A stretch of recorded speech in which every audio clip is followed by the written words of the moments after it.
In 1876, German archaeologist Heinrich Schliemann, already renowned for his discovery at the real-world location of Troy, unearthed a remarkable artifact in a shaft tomb in Mycenae, Greece.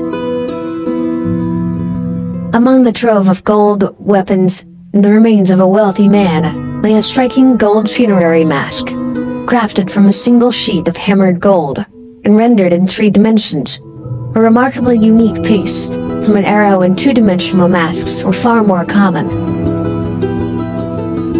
This mask of Agamemnon, as it would come to be known, sparked the tantalizing possibility.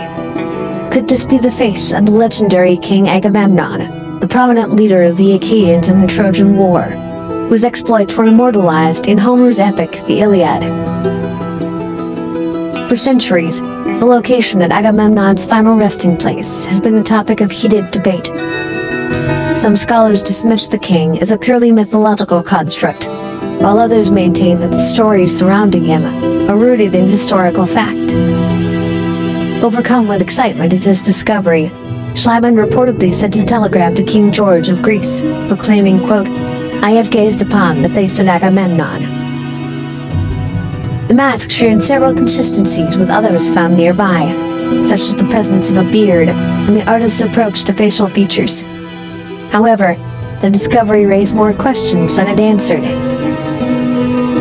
In the 20th century, the artifact's authenticity was formally challenged, with some critics even accusing Schliemann of commissioning the mask's creation and planting it in the tomb to bolster his reputation. Modern archaeological methods have since revealed the mask actually dates back to the 16th century BC, predating the Trojan War by several centuries. While this confirms the mask's authenticity and suggests it is even older than Schliemann initially believed, it also definitively proves that the artifact could not have belonged to the mythological king Agamemnon.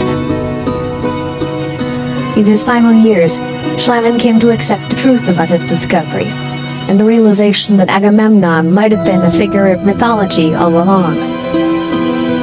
The mask, described by one historian as, quote, "the Mona Lisa of prehistory," continues to captivate scholars, offering a glimpse into the rich craftsmanship of the ancient world, even if it cannot provide a tangible link to the mythical figure of Agamemnon himself.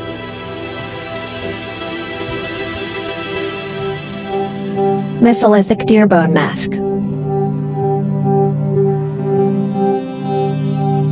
Excavating England's Star-Car archaeological site in 1949, Cambridge archaeology professor Graham Clark made a fascinating and macabre discovery: the skull of a red deer, which had clearly been tampered with by human hands.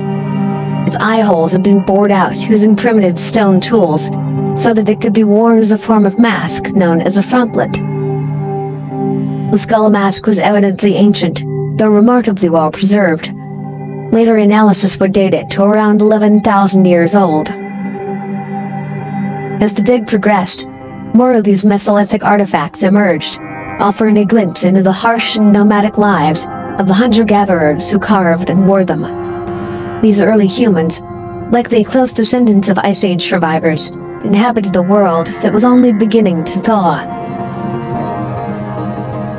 A 2016 study sought to explain the creation of these masks.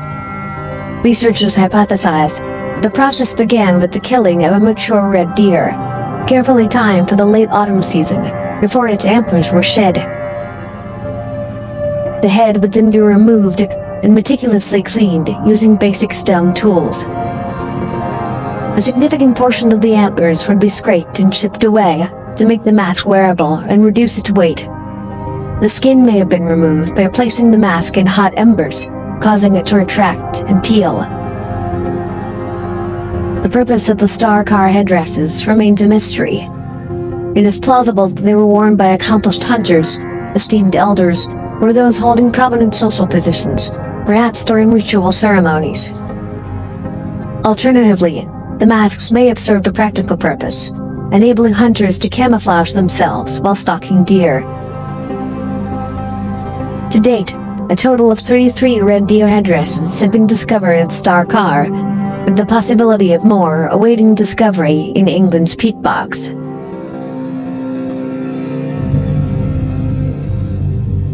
blood mask.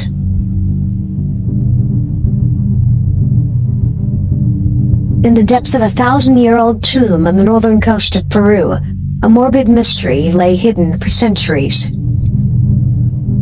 When archaeologists first uncovered the remains of a Sican leader in the 1990s, they were confronted with a perplexing sight. A skeleton painted red and positioned upside down, with its detached skull resting nearby, adorned by a gold mask bearing the same vibrant hue. The nature of this red pigment would remain a secret for nearly 2 decades, until a shocking discovery in 2021 revealed the dark truth behind this ancient ritual. Sican culture, which thrived between 750 and 1375 CE, left behind a trove of treasures that have only recently begun to reveal their secrets.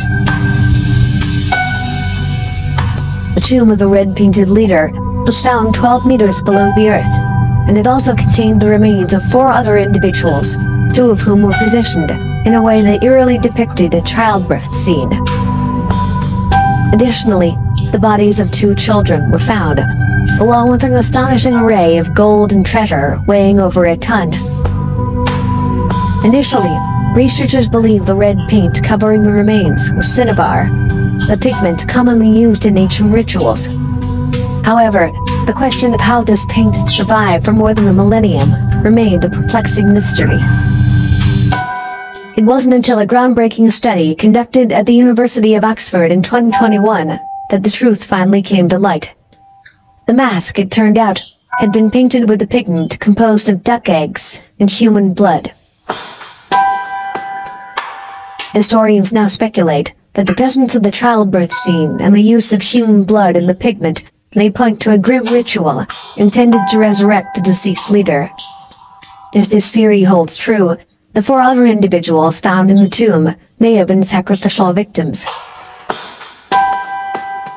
This theory is further supported by the well-documented Sican practice of ritual human sacrifice, which were carried out using methods designed to maximize blood loss, such as cutting into the neck and torso of the victims. As studies on Sican death masks and artifacts continue, researchers hope to uncover more genetic samples from the individuals whose lives were sacrificed to resurrect their leaders.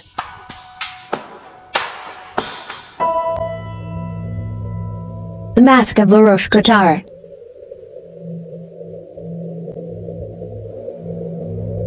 In the depths of a French cave, a mysterious artifact has sparked a heated debate among archaeologists and historians, challenging our understanding of Neanderthal culture and the origins of artistic expression. The Mask of La Roche-Cotard, a peculiar stone object believed to be up to 75,000 years old, is the focal point of this controversy, with some experts hailing it as the earliest example of a mask in the world, while others remain skeptical of its significance.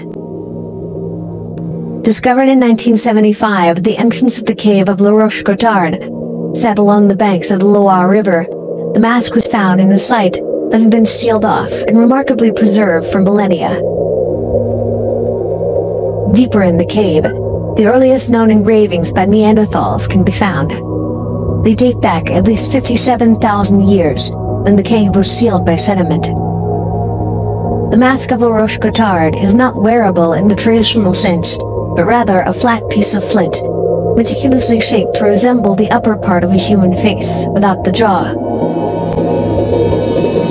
Perhaps the most striking feature of this artifact is a piece of bone that has been purposefully lodged through a hole behind the bridge of the nose, protruding on both sides to represent eyes. While some skeptics argue that the likeness is insufficient to truly represent a face, suggesting instead that the artifact is merely a tool with a practical purpose, others propose that the face depicted may not be human at all, but rather that of an animal, perhaps even feline in nature. However, detailed analyses have revealed that the bone was intentionally placed using small pebbles, and that the larger piece of flint has been worked deliberately, likely to enhance its resemblance to a face. The implications of the Mask of La Roche-Cotard are profound, as it challenges the long-held belief that Neanderthals were simple, primitive beings. This artifact is indeed an early example of artistic expression. It provides compelling evidence that Neanderthals were capable of abstract thought and creativity, far more sophisticated than historians had previously acknowledged.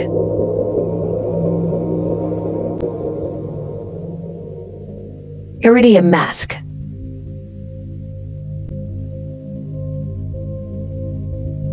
In the world of archaeological discoveries, some artifacts are shrouded in skepticism, their authenticity questioned due to their chemical composition or the circumstances surrounding their unearthing. Such is the case with a recent find near Melbourne, Florida, where treasure hunters have long believed that a fleet of Spanish shipwrecks laden with a precious hoard of treasure lies waiting to be discovered.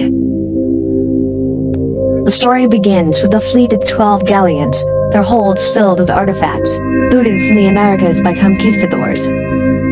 Tragically, only one of these ships ever reached its intended destination, the remaining 11 succumbing to the fury of a hurricane in 1715, taking with them not only their precious cargo, but also the lives of around 1,500 sailors.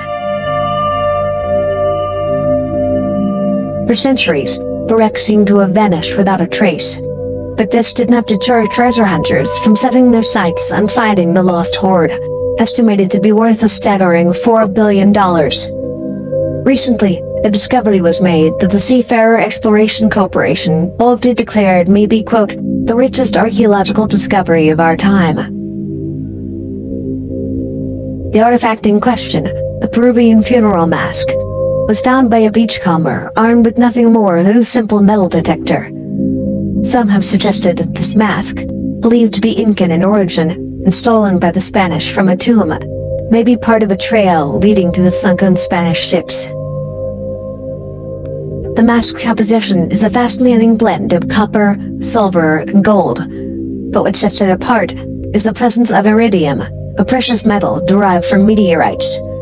Including this rare element would have required advanced smelting capabilities, raising questions about the mask's true age. While the Inca civilization flourished a mere 800 years ago, some have boldly claimed that the mask may be as old as 12,000 years, which would make it one of the earliest known examples of human metalworking. However, skeptics remain unconvinced. In reality, the mask's likelihood of predating the Inca civilization is slim, and the presence of iridium in its composition is more likely to have been an accidental inclusion, rather than a deliberate choice. Nonetheless, the discovery of this intriguing artifact has reignited interest in the lost treasures of the 1715 Spanish fleet, and the search for answers continues.